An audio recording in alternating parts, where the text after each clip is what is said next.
à toutes et à tous ma team Kiefer, j'espère que vous allez bien. Aujourd'hui pour cette nouvelle vidéo, on se retrouve pour le résumé complet de la 12e étape de la Vuelta 2023, reliant la ville d'Olvega à la ville de Saragova, 151 km de plat pour cette 12e étape, donc étape assez courte au final pour ce profil ici. Donc un profil avec deux petites bosses au programme mais même pas répertoriées parce que c'est plutôt roulant. Un sprint intermédiaire si tu es proche de l'arrivée, c'est souvent le cas d'ailleurs sur cette Vuelta, à Villanueva de Gallego plutôt, et donc l'arrivée qui s'annonce au sprint à Saragova. Donc dans cette échappée, on a deux coureurs qui vont s'échapper, mais le peloton avec les équipes de sprinteurs vont toujours limiter l'écart peloton-échappé et vont les rattraper assez rapidement. On a donc un peloton groupé qui arrive dans les 10 derniers kilomètres. Quelques coureurs, eux, se relèvent pour déjà préparer la journée de demain à la 13e étape.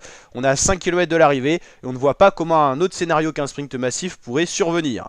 Ici, on a l'Intermarché qui est en train de replacer le sprinter français Hugo Hofstetter ou Hugo Page, je confonds toujours les deux. Il y en a un de l'Arkea, l'autre de l'Intermarché. Sinon, la Alpecin, eux, sont pas encore placés, mais ils vont préparer le sprint de Caden Groves, le maillot vert, le meilleur sprinter de cette édition de la Vuelta. 3 km 7, c'est les Education First qui vont bien rouler. La Jumbo va replacer Vingegaard, là c'est plus pour les leaders. Et ça y est, la Alpecin est en route avec le maillot vert ici. C'est un peu la roue à prendre, Caden Groves, c'est le plus rapide sur cette édition, celui-là qui possède le plus de victoires au sprint sur cette Vuelta 2023. Ça envoie du lourd, la Alpecin peut-être est partie un petit peu trop vite à rouler et c'est la UAE qui va faire le boulot pour Juan Sebastian Molano qui va petit à petit se faire déposer par son poisson pilote. Il va bien creuser l'écart, hein. On avait ici Hofstetter, je crois qu'il avait été dans la roue, mais ça va être une victoire assez nette et large pour Molano qui a été vraiment déposé par son équipier sur la ligne d'arrivée. Caden Groves, le maillot vert, n'a rien pu faire.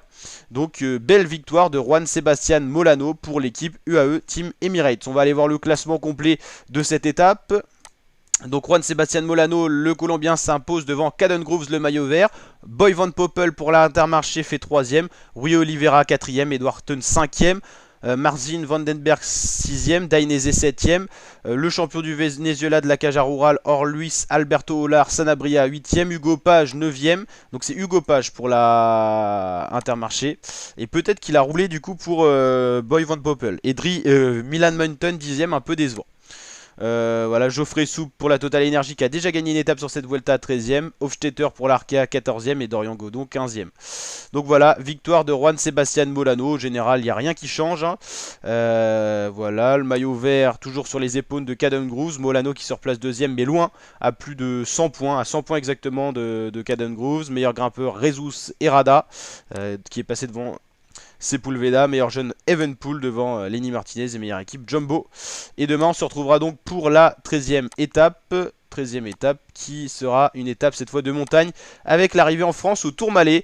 Très belle étape de montagne pour ce vendredi qu'on va suivre en intégralité sur la chaîne YouTube. Donc n'hésitez pas à vous abonner, activer la cloche et je vous dis à très bientôt ma team pour de nouvelles vidéos. Ciao ciao.